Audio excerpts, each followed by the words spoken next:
Hi, good evening. I'm Lonnie Stonich, the Executive Director of FAN, and I'm honored to welcome you to tonight's conversation between Terry Real and Dr. Alexandra Solomon. Thanks for joining us.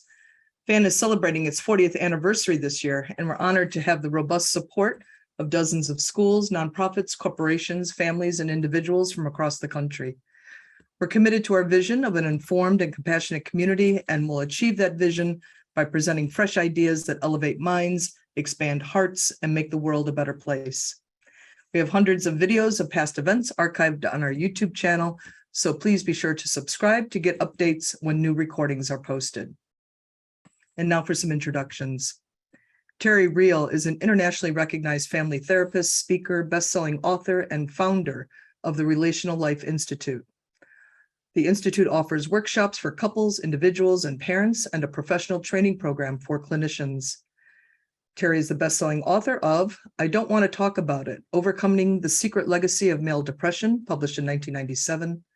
How Can I Get Through to You? Reconnecting Men and Women, from 2002. The New Rules of Marriage, What You Need to Make Love Work, 2008. And as mentioned, his new book, the New York Times bestseller, Us, Getting Past You and Me to Build a More Loving Relationship. A senior faculty member of the Family Institute of Cambridge in Massachusetts and a retired clinical fellow of the Meadows Institute in Arizona, Terry has worked with thousands of individuals, couples, and fellow therapists. Through his books, institute, and workshops, Terry helps individuals create the connections they desire in their relationships. It's also my pleasure to welcome Dr. Alexandra Solomon, who is one of today's most trusted voices in the world of relationships, and her framework of relational self-awareness has reached millions of people across the globe. A couples therapist, speaker, author, professor, podcast host, retreat leader, and media personality. I want all those nouns. Dr. Solomon is passionate about translating cutting-edge research and clinical wisdom into practical tools people can use to bring awareness, curiosity, and authenticity to their relationships. She is a clinician, educator, and a frequent contributor to academic journals and research, and she translates her academic and therapeutic experience to the public through her popular and vibrant Instagram page, which has garnered over 200,000 followers. Dr. Solomon is a lecturer at the School of Education and Social Policy at Northwestern University and is a licensed clinical psychologist at the Family Institute at Northwestern University. Her hit podcast, Reimagining Love, has reached listeners across the globe and features high-profile guests from the worlds of therapy, academia, and pop culture. She's an award-winning author of 2 books, Taking Sexy Back and Loving Bravely. It's my pleasure, Terry Real and Alexandra Solomon. Thank you so much, Lonnie. So I want to say first to those of you who are here, if you have not yet encountered Terry Real, if this is your first time spending the evening with him, you're going to want to send Lonnie and her team at FAN an email, a dozen roses, because this is an incredible opportunity. And as it's going to be abundantly clear, I have infinite respect for this man. I don't know myself as a psychologist, Terry, without the influence of your work. I've been studying you and following your work for decades. It has made a huge impression on me. I was thinking today about how I have, taken hundreds of therapists and thousands of college students, through different principles and central tenets of your work. And so I am delighted when Lonnie invited me to be in conversation with you to celebrate your new book. I was a big, easy yes. So hi, Terry. There you go. I found my voice. Hi. Hi, Alexandra. What a treat to be with you. We should out ourselves. We're pals. We're very fond of each other. And like a lot of workaholics on the circuit, meetings like this is where we get to hang out and be with each other. So it's a real delight to have you and be with you. That's right. Well, so the first thing I want to ask you is your book debuted in June, and it was instantly a New York Times, Wall Street Journal, and USA Today bestseller. So my first question for you is, how's that been? What's that been like for you?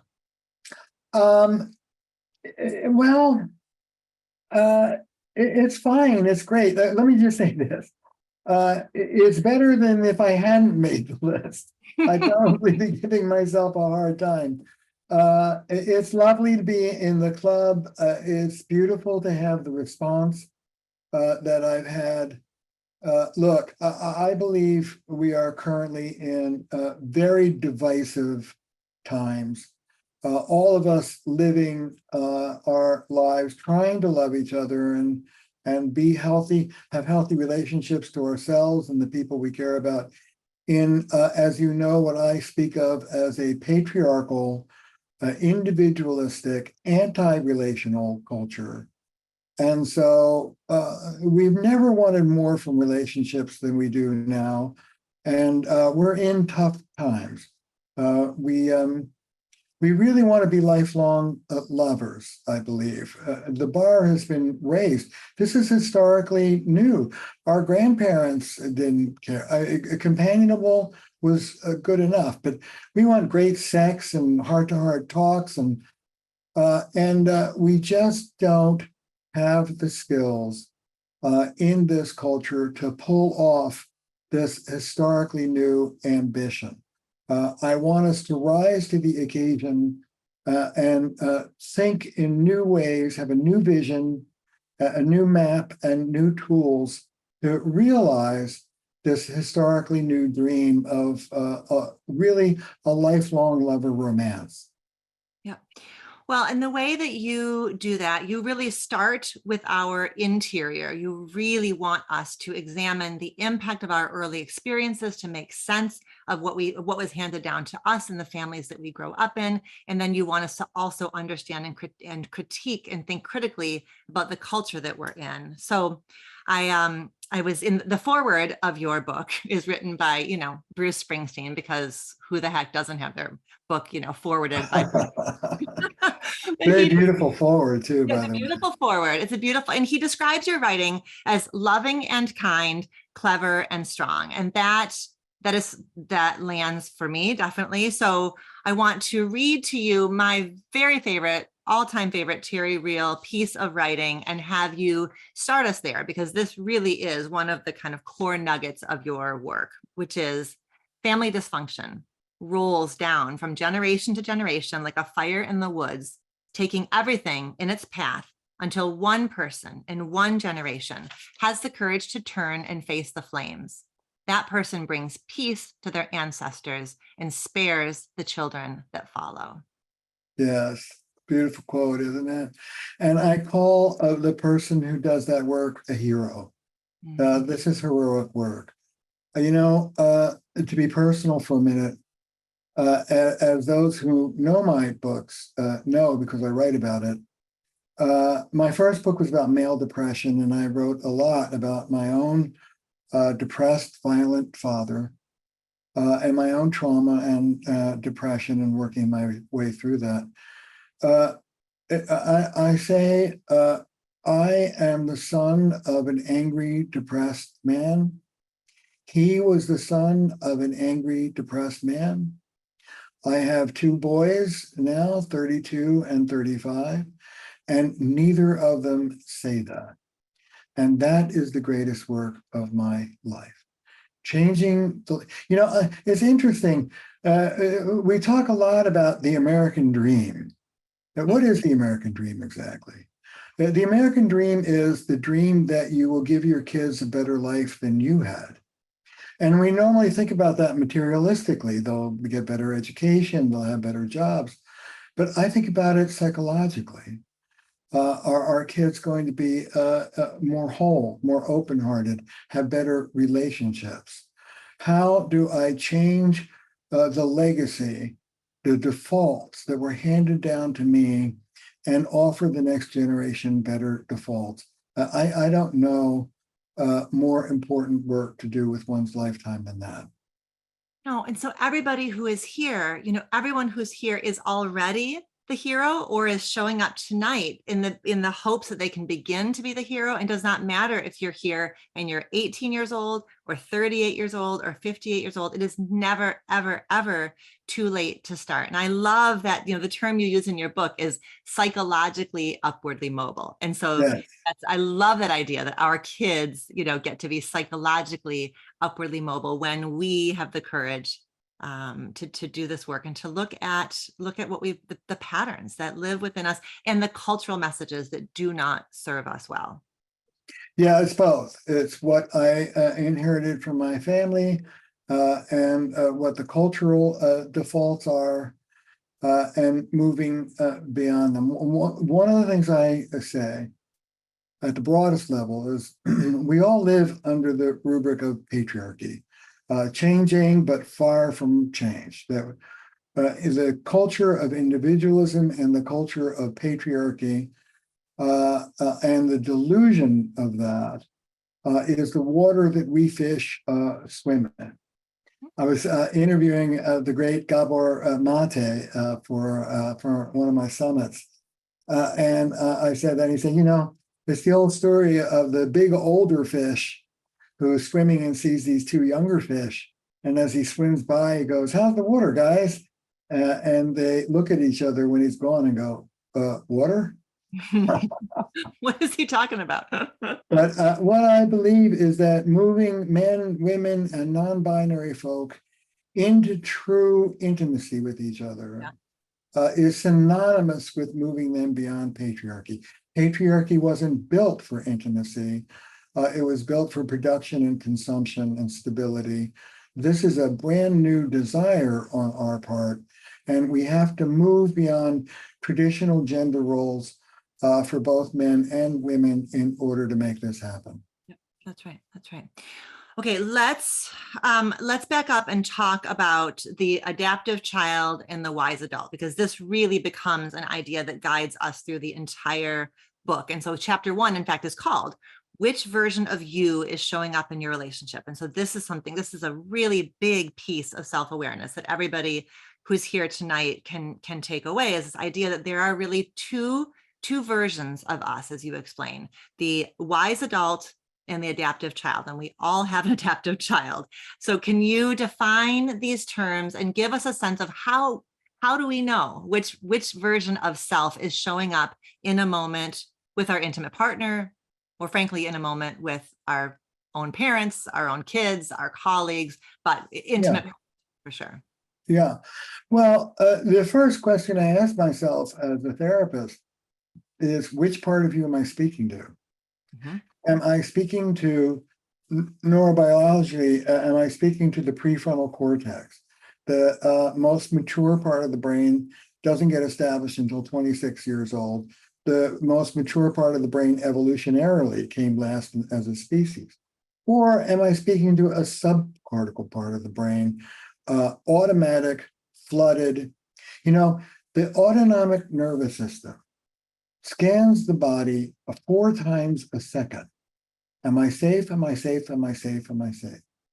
If the answer is yes, I'm safe, we stay seated in that part of us that can stop, observe, think, make deliberate choices. But the minute we say, no, I don't feel safe, I'm in danger, boom, the higher functions shut down and you're on automatic, knee-jerk. And I speak about fight, flight, or fix. And I'd like everybody listening tonight to out themselves. When you're in your reactive brain, when you're in that knee-jerk, I call it whoosh, whoosh. That's right. When you're in your whoosh, are you a fighter? Screw me, screw you. Are you a fleer? And you can flee men are great at this. You can be 6 inches away from somebody. It's called stonewalling. Yeah. Or are you a fixer? Which is different from a centered adult. What can I do to make the fixer is that codependent, compulsive. Oh my God, you're upset. I'll do anything I can't be at peace unless. So those are your knee-jerk, and they have everything to do with your childhood role and your family, that you are flooded in trauma. When the higher part of the brain shuts down, you literally lose the capacity to remember to remember the whole, the relationship, and it devolves into you versus me. One wins, one loses, big power struggle, and you lose the wisdom of relationship. And what you move into is how you adapted as a child. And I teach my students, always be respectful of the exquisite intelligence of the adaptive child. You did just what you needed to do back then to get by, but can I the best way to understand this is with a story. Can I tell you a story? Absolutely. Tell me a story. Okay. Tell Well, us a story. Tell us, but tell me, mostly me. the essence of the book of relational life therapy, of the work I invite readers to embark on, is what I call relational mindfulness. Mhm. Shifting out of that automatic fight, flight, or fix into take a breath. I call it remembering love. Remember the person you're speaking to as someone you care about, and the reason why you're speaking is to make things better. If you're not there, and be honest with yourself, if you're in a reactive part that's about, I'm going to win, I'm going to control, I'm going to retaliate, I'm going to ventilate, I'm going to withdraw. Those are the 5 losing strategies of the adaptive child. If you're there, nothing good. That part of you doesn't, I used to go around and do workshops all over the country. And my favorite slide was this one. Other workshops teach you skills. We deal with the part of you that won't use them. That's right. That's right. That's great. So the first skill, the part, what you need to do in order to use any other is get into the part of you that wants to use skills to begin with, the adult part. And I call that relational mindfulness. Mhm. It's just like a mindfulness practice. And the revolution here is that it can be cultivated. It can be grown. It can be strengthened. So let me give you a story. True story. As you know, my beat are couples on the brink that no one else has been able to help. I often do a 2-day intervention. People fly into Boston where I practice. At the end of the 2 days, you're either on track or getting a divorce. This is it. So I had one of these couples on the brink. Why? The guy was a chronic liar, lied about everything. His wife said, if you asked him what color his shoes were, he'd say they're sneakers. He'll lie about anything. And he was one of these guys, as a clinician, you'll get this. You say to him, hey, the sky is blue. And he says, well, it's aquamarine. He's not going to give it to you, right? So in fairly short order, I identify, as all relational life therapists can, what his adaptive child repeated stance, we call it his relational stance, is. He's got a black belt in evasion. Okay, so I say something, if you're not thinking relationally, sounds brilliant, but once I get the adaptive child, the next question is, what were you adapting to? Yes. So I say to this man, who tried to control you growing up? The true story. He goes, my father. Tell me about it. Military man, how I sat, how I ate, my friends, my classes, my clothes. I mean, everything. I say to him, how did you cope with this controlling father? He looks at me and smiles. Now that smile's important. That's the force of resistance. That's health. And he says, I lied. Brilliant. Brilliant little boy. Right. Father says, I don't want you being friends with Freddie. He goes off and plays with Freddie and tells him he was playing. Brilliant. Yep. But I have a saying, adaptive then, maladaptive now. You're not that 4-year little boy, and your wife is not your father. Mhm. So they come in, absolutely true story. They come in 2 weeks later, hand in hand, all smiles. They say, we're cured. And they were. It was a 2-session therapy. I said, okay, there's a story here. Tell me the story. He says, over the weekend, his wife sent him to the grocery store to buy like 12 things. True to form, he comes back with 11. She says to him, where's the pumpernickel? He says, every muscle and nerve in my body was screaming to say they were out. And in that moment, I took a breath.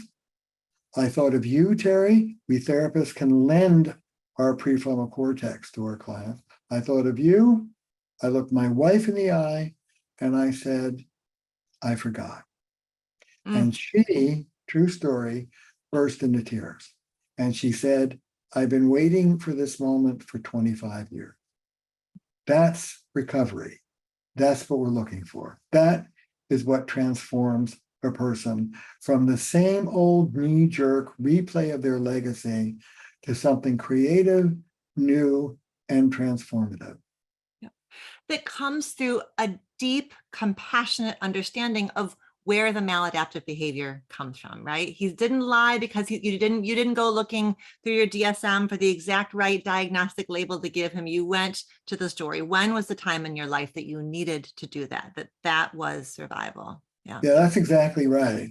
And, these inner children, and I do imaginative work where I have somebody take his little boy and put him on a chair and talk to him. These inner children are really personifications of trauma states, arrested development, if you will. And one of the things I say is when an inner child kicks up, and you'll know it because of the reactivity, the sort of intensity of the reaction, which is greater than, one of the things I say, Alexandra, is there's no such thing as overreacting. Hmm? It's just that what you're reacting to may not be what's in front of you, it may be what's behind you. So when you're in an inner child state, what I say is take that little boy or girl on your lap, put your arms around them, hear them out, love them up, and take their sticky hands off the steering wheel. You in the back seat, love you, I'm driving the bus. That's the way out of this mess. And you do that in your relationship with Belinda. Belinda is Terry's wife of many, many years. And you describe in the book that is when you have an upset Belinda in front of you. What do you do with 8-year-old Terry? Where does he go? Yeah, I have a little Terry, a composite, he's 8. I put him behind me. He holds onto my jacket or my shirt. And I have a deal. I say this to all my clients. I have a deal with him. Here's my deal. Between the blast of energy coming your way and you is me, my big, strong body, my grown-up self, like Superman. I'll take the hit and you're protected. That's my part of the deal. You're safe back there. Here's your part of the deal. You let me deal with my wife. Don't you deal with her. I can do a better job. You'll make let me handle it. Right. Right. One of the things I say is maturity means that we deal with our inner children and don't foist them off on our partners to do. That's right. That's right. Well, yes, that is, I wanted to talk to you a bit about that as well, because we started talking about gender and the ways in which patriarchal socialization leaves both those socialized in the masculine and those socialized in the feminine with some pretty, significant, as you would call them, deformities in their relational positioning, right? Like there are parts of us because of our gender role socialization that aren't rounded out, that aren't fully ready and able and capable to do intimacy. So I would love to hear you talk a bit about some of the common, knowing that there are many differences among, those who've been socialized in the feminine and many differences among those who've been socialized in the masculine. I think we also can talk about some of the limitations for each of the genders and those who now live beyond the binary. But what do you see as the kind of the most common relational mistakes that men make and then that women make? Well, if you listen to the feminist psychologists back from the 80s, I've been very influenced by the Stone Center and Carol Gilligan. Women, the wound to women starts at the edge of adolescence. Girls lose their voice. If you ever hear anybody say a woman's recovered her voice, that's Carol Gilligan from 1980. Girls lose their voice, they over accommodate, they fall prey to what Carol calls the tyranny of the nice and kind. They stop telling the truth. It's selfish for a woman to be too assertive. A woman should serve others. That's the traditional setup. Now, 50 years of feminism has put a dent in that, thank goodness, but it's still very much with us. And it's even more undented for boys. The wound for boys is 3, 4, 5 years old. Before research tells us, before our sons have entered kindergarten, they've already internalized the code. They express feelings less. They are less willing to show vulnerability. They still feel it, but they know better than to come out with it. And what I wrote in my first book, I don't want to talk about it, is the way we, quote unquote, turn boys into men in our culture. And you know what? In your hothouse liberal family, you may do it differently, and God bless. But out in the playground, your son knows the deal. And the deal is this: the essence of traditional masculinity is invulnerability. The more vulnerable you are, the more girly you are, and that is not a good thing. But of course, it's a lie. This is why men are haunted by anxiety and shame. Women talk about the fragile male ego. Well, this is why it's fragile, because men are trying to live up to something that's just not human. As humans, I say to the big burly guys, I say, look, trying to escape your human vulnerability is like running away from your rectum. It has a way of following you wherever you go. You're not invulnerable, you're a human being. But now women across the West are insisting on more emotional intimacy than we raise boys and men to deliver. And for men in our culture, heterosexual cisgender men, to meet these new demands, they literally have to undo masculinity and reconfigure it. I think the reaction to this has been a great backlash. I think there's a great conservative response. If women would just shut up and go back. Well, but I don't want women to back off of these demands. I want men to stand up and meet them. You know that RLT, relational life therapists all over the country that I've trained, and I take sides. We're not neutral like most couples therapists. I believe that by and large, what women are asking for is legit. Now, the way they're asking for it could use a little help. But the demand for increased intimacy is good for us. And I say this to the guy, good for you, good for your kids, good for your body. I don't want women to back off. I want men to stand up and learn how to be more relational, satisfy their partners, and pass on a new relational legacy to their children. The place where it gets really tricky is whose job is this, right? Because very often what I've heard, for years and years from women is like, I'm ready to do this relational recovery. How do I get him to? And it almost becomes another piece of her emotional labor or invisible labor, is trying to figure out kind of how to get him to, turn towards this kind of work, whether it's through therapy or books like yours, podcasts, all of that, and so it becomes another sort of it can feel to her like another responsibility on her plate, even though it is. But I have a saying, you can be right or you can be married. What's more important to you? Mm-hmm. You can have fair or you can get the job done. What's more important to you? It is another burden.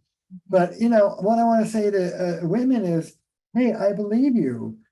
You've been saying for years you're more relationally skilled than men. Yeah, you are under traditional socialization. So how about helping them out? Look, I go over this in the book. There are 3 phases to getting more of what you want in a relationship. 1, dare to rock the boat, but be willing to risk the relationship. Grab your partner by the collar, put your face in their face and go, listen, my friend, this is really important to me. You better pay attention. Once your partner is paying attention and trying, the next, drop the aggression. People get that wrong. Drop the sword and shield, roll up your sleeves, and the next phase I call helping them win. This is what coming through for me would look like. I'm going to double back on that. And then the third phase I call making it worth their while. When partner A starts giving partner B what partner B has been asking for, do they swoon in their arms and say no? They disqualify it. They go back to the old homeostasis, too little, too late. You're just doing it now, and my favorite, you're just doing it because I asked you to. Like, that's a real win for everybody. So I teach people in general and women in particular to celebrate the glass 15% full. That's great. What do we need to do to crank it up to 20? And the essence, and I'm going to go back and talk about this in more detail, is loving power. Empowering you and empowering your partner in the same breath. Listen, this is what I want from you. Now, let me break it down and teach it to you. Now, what could I give you to help you deliver that for me? Who talks like that? You see, what a lot of people do, and I'm going to say women in particular, is move from disempowerment to what I call individual empowerment. I was weak, now I'm strong, go screw yourself. I am woman, hear me roar. I found my voice, I don't give a damn. What? No. I want relational empowerment. I was weak, now I'm strong. Here's what I want from you. Let's work like a team.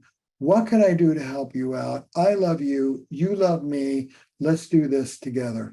And relational empowerment takes us beyond patriarchy. Relational empowerment is brand new for the culture. I call it loving power, soft power. It's particularly germane for women. How to cherish your partner and stand up for yourself at the same time. It's the difference, for example, if I may, between saying, Alexander, don't talk to me like that, which is fair enough, versus saying, Alexandra, I really want to hear what you have to say. Could you drop it a volume or two so I can listen? Come on, help me hear it. Yeah. Two different ways of saying the same thing, but one's loving and one's individualistic and assertive. The loving power will go much longer to getting you what you want than simple assertion will. Yeah. Continuing with this example of this couple that we're imagining kind of beginning to step into relational recovery, if and as he begins to become more relational, be able to offer what he's never been able to offer, I know what you're saying is it's so important for her to not do the what took you so long, and it's only because I asked you to. And at the same time, I do want her to have some place where she gets to turn and grieve for all the years she didn't get to have this guy showing up in this way. I want her to be able to kind of have the emotions, because sometimes when there is that contrast between then and now, it really can awaken grief. And I don't want her to bring the grief to him, because I want him to be able to really stand feeling, but I want her to have somewhere, some, witnessing eyes, as my friend Kim calls them, someone who can say to her, yes, it makes sense. It's really freaking sad that you didn't have this man available to you for so long. And it is scary that he is now. And it is risky to open now after you've been closed, so there's just like that added piece, I think. Yeah, he's in grief too. He's in grief too for all of what it's actually a healing sign of early stage recovery. Look, if you've been an alcoholic for 20 years and you get sober, the first thing you feel is grief at the 20 years you just blew. So they're both in grief, and they're both feeling rotten about the years that were wasted. But the trick is not to blame each other. And the trick for the receiving partner is to not let their fear and resentment choke them so much that they can't receive the new move and encourage it. I want you to be encouraging, not discouraging. So take your resentment, take your grief, take your anger somewhere else.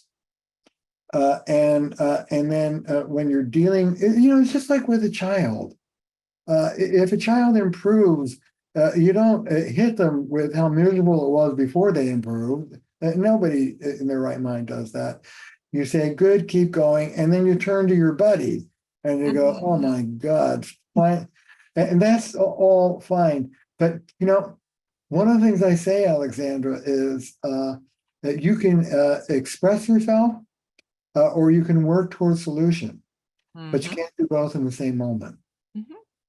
And we therapists, man, have been up to our eyeballs guilty about this. Telling your partner how miserable you are about all the years they've wasted is really not going to do much to encourage them to do it differently for you.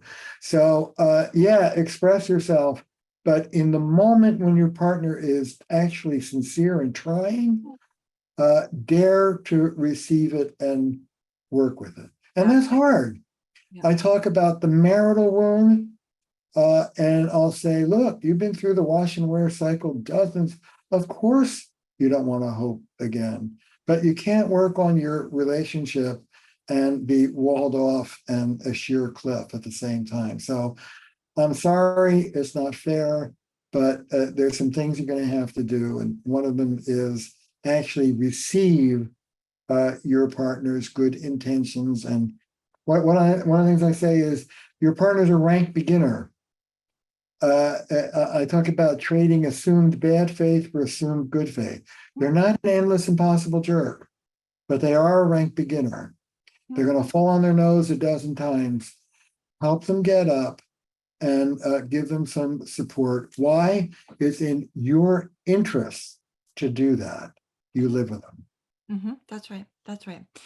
Okay, so if there's somebody with us tonight where this is all pretty brand new, these are new ideas that are sinking in, what are some sort of like go-to kind of micro practices that you really like about just little kind of low dose ways of beginning to talk differently, repair differently? Do you have some favorites? Otherwise, I can throw some your way and have you talk them through. I want to make sure we get to the feedback wheel. That's a really important piece, but yeah, what are some kind of early practices for like a relatively happy, relatively stable, person or couple, but they know they want to step into more relationality, more intimacy? Okay, so I want to do two steps. The first step, before I get to practices and tools, is the map. Okay. And I'm going to be very simple about this. The essence of patriarchy and the essence of individualism is that I am apart from and above nature. It's a delusion. It's crazy. At least in the King James version, there are people who say it's a mistranslation. God gives Adam dominion over all the things that walk and crawl. Bad idea. The Greeks knew better. They called that hubris, overweening pride. It's what brought down all Greek heroes and tragedies. It is what we would now call grandiosity. We are not above nature. We do not control nature.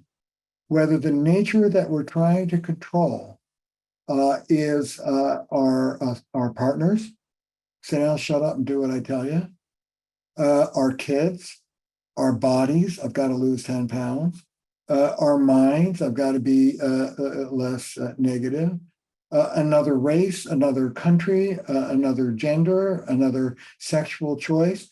I speak about this delusion or the planet. Yeah. And what replaces the delusion of being above and in control is what I call ecological wisdom or ecological humility. Our relationships are our biosphere. We're not above it, we're in it. And so the first thing to begin to remember, I don't talk about altruism. It's not about one wins and one loses. It's about what does my biosphere need from me to stay clean and healthy so that it can feed me because I depend on it. This is ecological wisdom. I deal with these big burly guys, and they say, well, why do I have to work so hard to please my wife? And I go, knock, knock, because you live with them. So the first thing is for the light bulb to go off and to start thinking relationally instead of the way the culture has taught us to think. And can I give a quick illustration I think everybody relate to? Yeah. So I have a saying, you can be right or you can be married. What's more important to you? So here's the example. I'm going to do this heterosexual, straight up stereotypic gender role. He drives recklessly. as far as she's concerned, and she is overly anxious and controlling as far as he's concerned. Anybody recognize this at all? So it quickly moves into what I call an objectivity battle. You're a reckless driver. No, I'm not. Yes, you are. No, I'm not. Well, here's my evidence. Well, here's my evidence. That's what we do. After some coaching from me, she says the following. This is a true story. Sweetheart, I know you love me. Call me crazy, call me neurotic, but when I'm in the passenger seat and you're switching lanes, driving 20 miles above the speed limit, tailgating people, you may think that you're in perfect control, but I'm sitting next to you and I'm terrified out of my mind. Now you care about me. You don't want me sitting there feeling horrible every time I'm in the passenger seat. As a favor to me, could you slow down and be more conservative so I don't have to be so crazy when I'm with you? And he says, true story, yeah. And that's it. A fight that might have lasted 40 years is done in 10 minutes because it's not about objective reality. It's about you and me. We're a team. You speak with humility, not the voice of authority. As a favor to me, would you be willing to? Of course I would. Great. That's living relationally. And it changes all the rules. For example, the question who's right and who's wrong from a relational perspective is who cares? It doesn't matter. What matters is how are you and I going to work this issue in a way that's going to work for both of us. That's what the gal in the car discovered when she took it out of right and wrong and turned it into a relationship between us. Okay, but there's somebody in the audience who's saying, yes, but he could have said, can you do me a favor and trust me and trust that I am not going to crash this car, that because I love you, I'm going to, I know what I'm doing. Can you trust? So what would you say to that person who says that you could switch it and have him be the one asking her to manage her anxiety? I would say it's a lot easier to slow down and not switch lanes and tailgate than it is to somehow go into psychoanalysis for 10 years and deal with your anxiety. It's not they're not equal. It's not a reasonable request. And it doesn't matter because it's not about who's right and who's wrong. It's, listen, you're right. I'm a nut. I'm overreactive. What can I say? But nevertheless, when I'm in the car, could you be a gentleman and do this for me? I speak to men about becoming generous gentlemen, family men. But could you rise to the occasion and give this to me? And when someone frames it like that, that's right, it's so much more loving that your partner, not always, but more often than not, may surprise you and actually rise to the occasion and give it to you. If it's framed as you're a jerk, no, right. You're not going to get it. Right. Or a threat. Right. Well, it is what he, in this, I think that the way you gendered this, I think makes sense, because in order for him to make that shift, it is like a loss of freedom, the loss of the freedom to drive any old way you want, and that is one of those remnants of patriarchy, right? Is that I ought to have dominion. I ought to have freedom and agility to be where I want, to be how I want. And so that's that shift out of the toxic individualism into relationality, right? If you do want complete freedom, then don't also do marriage. Right. Don't get married. Don't have kids. Go in a cave. You can do it any way you want.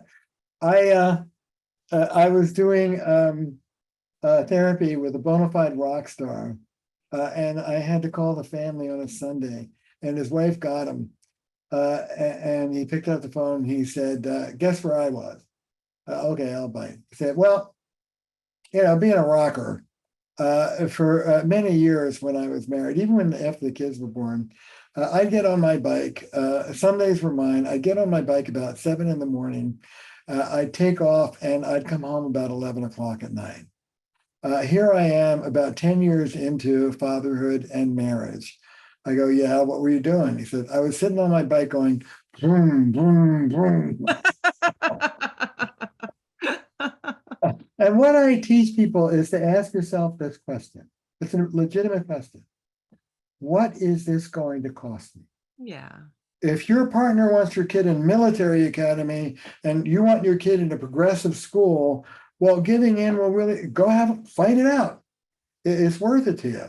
But if, for example, your partner says, gosh, I just feel like you were so harsh in the tone that you used with me, and you don't think you were that harsh, what's it going to cost you to say, I'm sorry, honey? Nothing. Here's what I want everybody to get. Well, we may double back. I'm sorry you feel bad. I don't want you to feel bad. I love you. Is there something I could say or do that will help you feel better? Why not? And this is ecological wisdom. It's in my interest Yeah. to keep my partner happy because I live with them.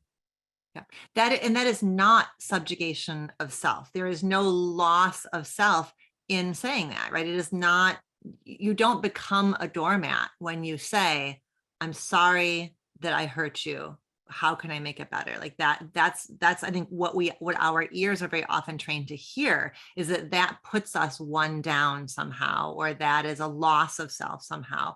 But what you are really challenging us to reframe is that with that ecological awareness, that if something is not right in your ecosystem, your partner is hurt, then you acknowledging the hurt and apologizing for the hurt restores the ecosystem. Yes, as you know well from many books, I believe that all relationships are an endless dance of harmony, disharmony, and repair. Closeness, disruption, a return to closeness. And our culture doesn't teach the skills of repair. It doesn't even acknowledge that disharmony exists. A great relationship is all harmony, which is nonsense. Just like, a great sex life is a 20-year-old, a great body is an 18-year-old. No. The juice is in the whole pattern. Harmony, disharmony, and repair. But we have to know how to. So you asked for a concrete tool? Yep. Okay, here's one. Let's talk about repair. Good.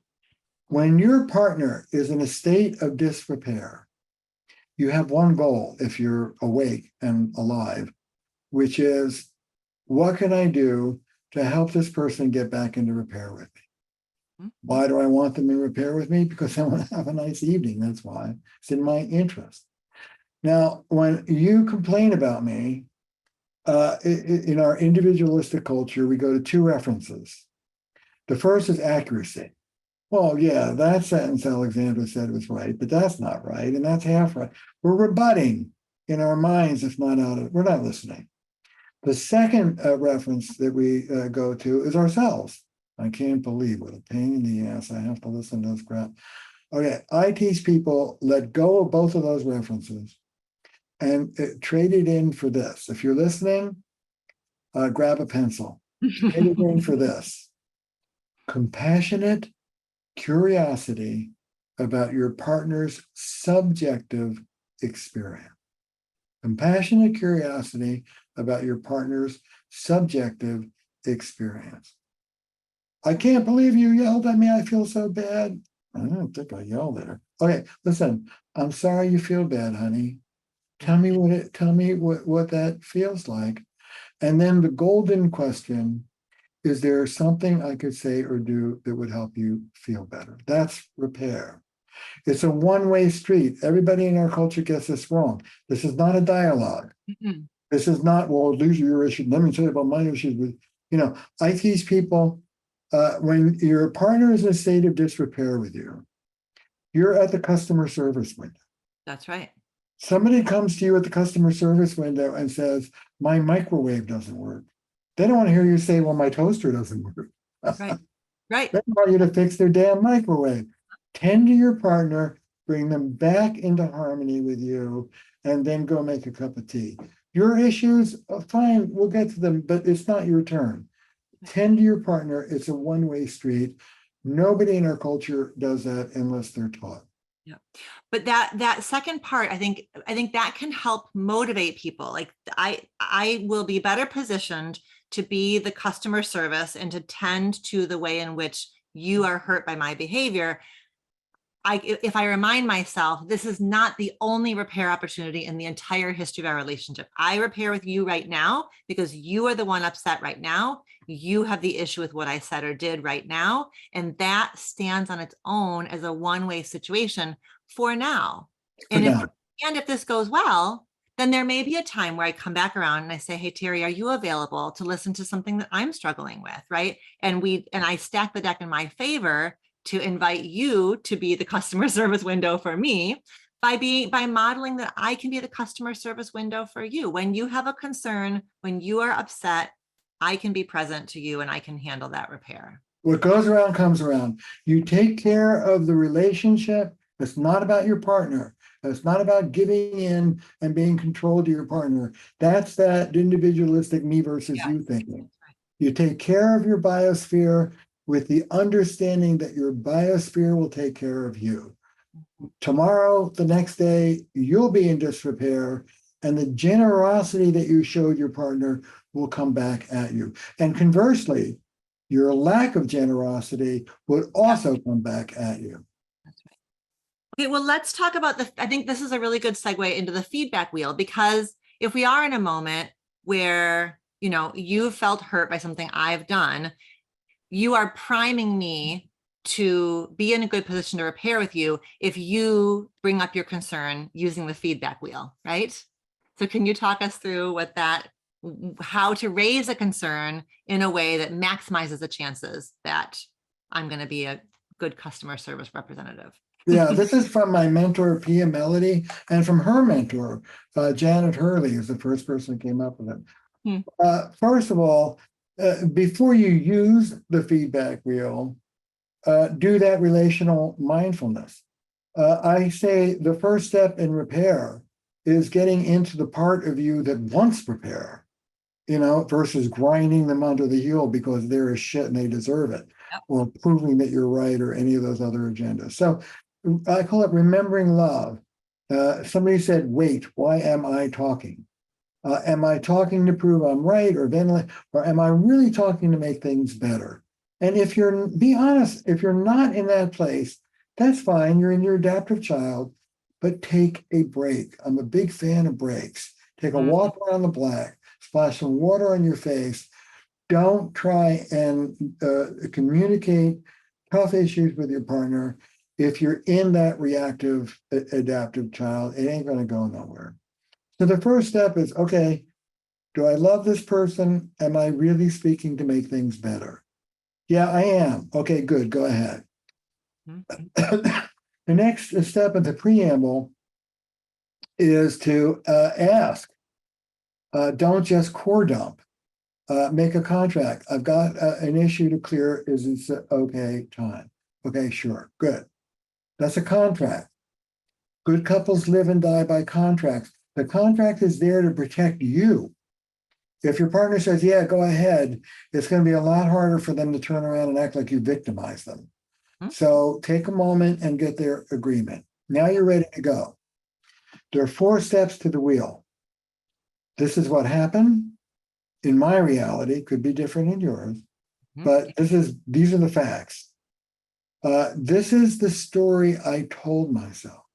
Very important. This is the meaning I gave it. In RLT, what goes on between stuff, it's just stuff.